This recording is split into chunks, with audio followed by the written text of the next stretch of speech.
Hola, ¿cómo estás? Seguimos en esta serie de videos que iniciamos para hacernos preguntas relevantes e importantes sobre temáticas de nuestra vida. Y hoy te traigo una pregunta y vamos a ver qué nos dice Dios también para responderla. Sufro violencia. ¿Qué debo hacer? Esa es la pregunta de hoy. Para responderla tenemos que iniciar describiendo que nuestra sociedad es una sociedad violenta.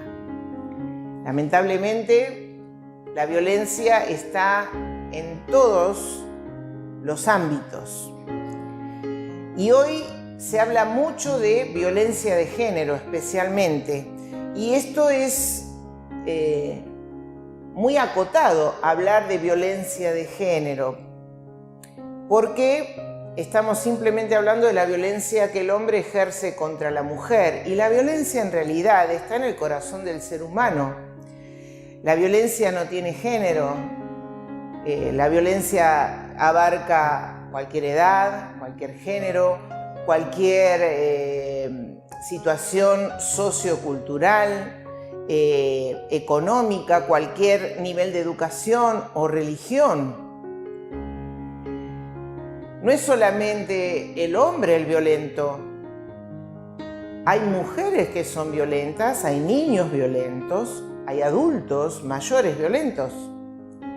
Y especialmente los hombres, claro, no van a denunciar la violencia que sufren porque temen el agravio, temen la burla o quizás se sienten poco hombres para ir a denunciar.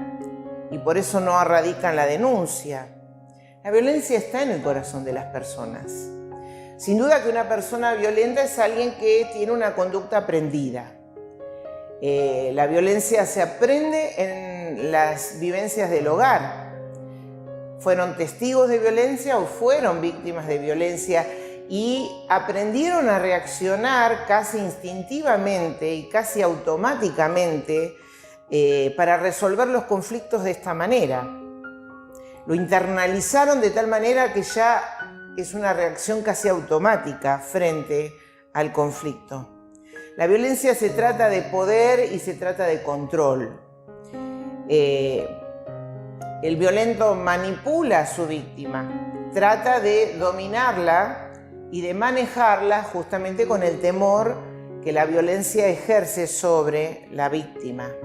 La violencia tiene ciclos. Comienza con la acumulación de tensión que va en aumento, se va incrementando. La ansiedad, la hostilidad en el agresor. La víctima intenta mantener calmado, intenta cuidarse de no hacer nada, de no decir nada que provoque al agresor. Hace muchos esfuerzos por ser complaciente. Pero no logran frenarlo.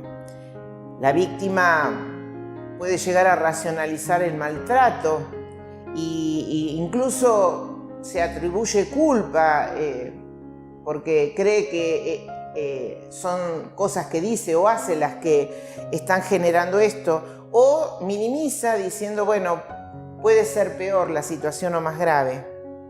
Busca cuidar al máximo, no dar motivos, pero lo cierto es que la acumulación sigue en aumento hasta que llega el momento, que es el segundo ciclo, donde sucede el incidente, donde la violencia es ejercida.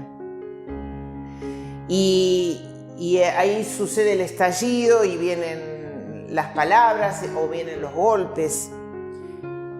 Y luego de que una vez que salió todo esto, viene la tercera fase, que es llamada luna de miel, porque el agresor se arrepiente, se disculpa, hace regalos, probablemente algunos son cariñosos, de nuevo tratando de decirle esto no va a volver a pasar, tengo que compensarte, te hago cosas para que compensar lo que te hice. Y viene nuevamente un periodo de calma, pero es aparente, porque es un tiempo hasta que empieza nuevamente el primer ciclo, que vuelve otra vez a incrementarse la violencia. El problema de la violencia es psicosocial y es espiritual también. La sociedad está enferma y está corrompida, y la Biblia tiene algo para decirnos describiendo la sociedad en la época del profeta Miqueas, la sociedad de Israel cómo era. Y van a ver que mucho no difiere de la sociedad actual. Miqueas 7, 2 y 3 y 5 y 6 dice lo siguiente: ya no quedan hombres fieles en la tierra, no quedan personas honestas. Todos están planeando cómo agredir y asesinar. Se atrapan con redes los unos a los otros. La gente es hábil para hacer el mal con sus manos.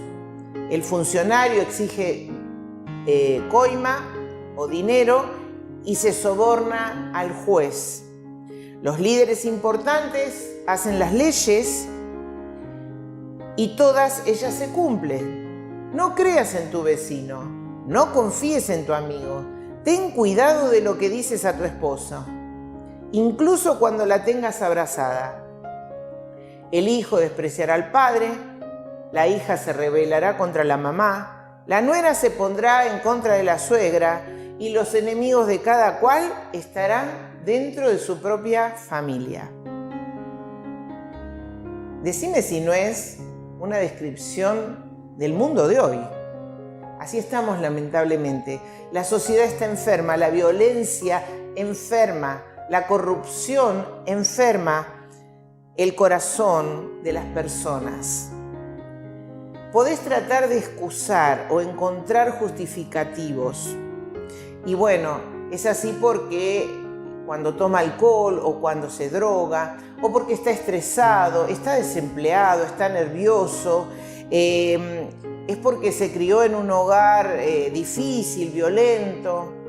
Pero la violencia sucede porque la persona aprendió a reaccionar de esta manera y cree que puede abusar de otra persona y lo hace de manera hasta instintiva.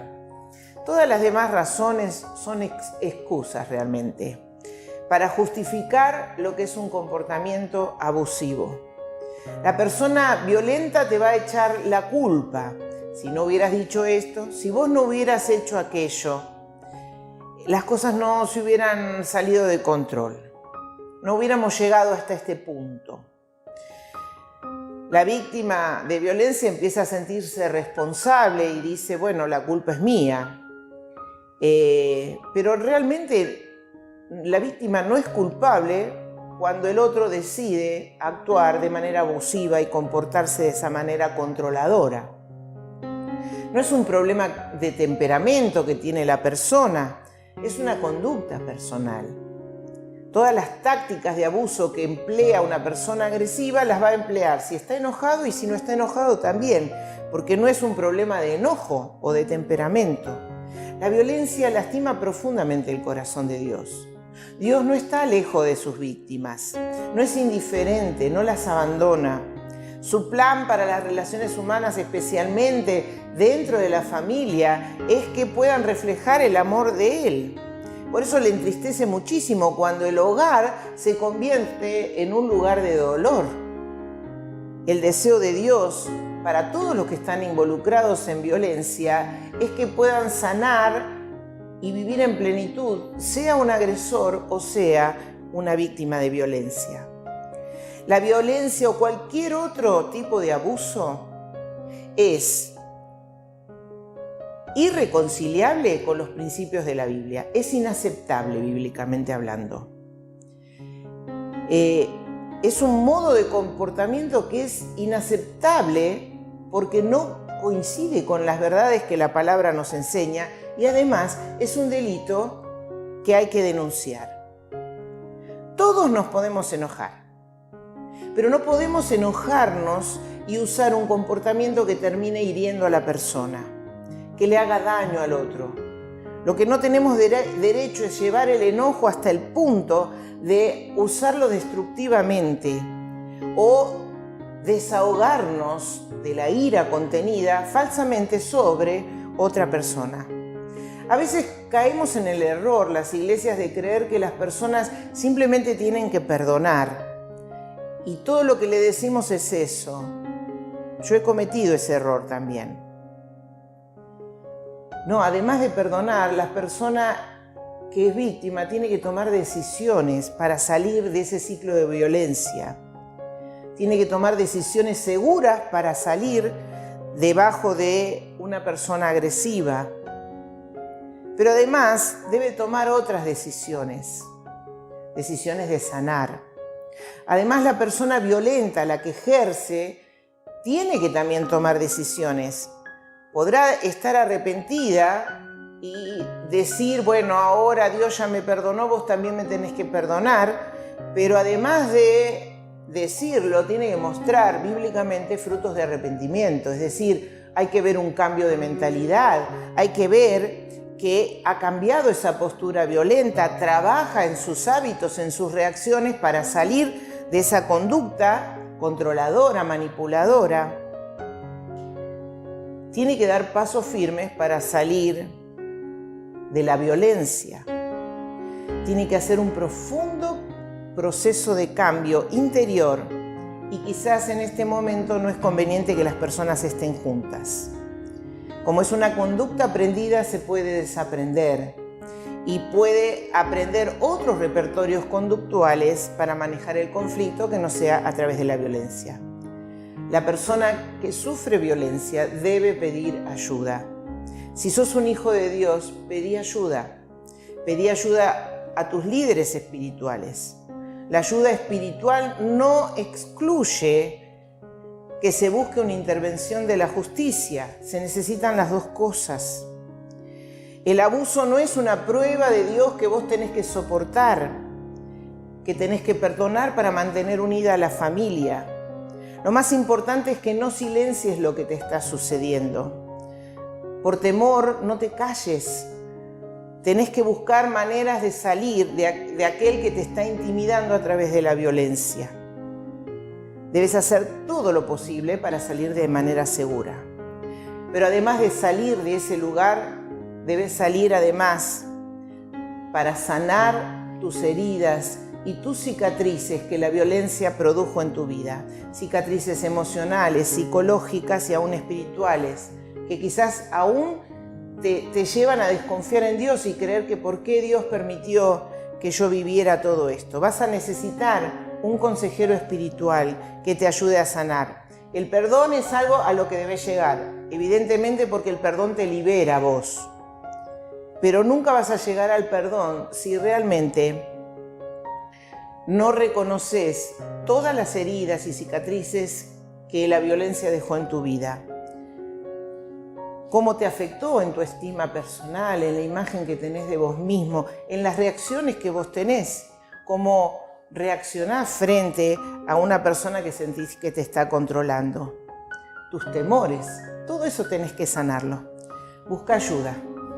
Si sos un hijo de Dios, no te calles, no sufras en silencio. Recuerda que la violencia lastima el corazón de Dios. Él no es indiferente a lo que te está pasando y Él no te ha abandonado. Él quiere sanar tus heridas porque quiere que vivas en plenitud. Te invito a que en este tiempo, si estás atravesando una situación de estas, busques ayuda y hacelo pronto. No silencies. Dios te bendiga. Si querés recibir un pensamiento diario, envíanos un WhatsApp con tu nombre diciendo quiero recibir devocionales al número +54 93804 11 84 82. Que Dios te bendiga.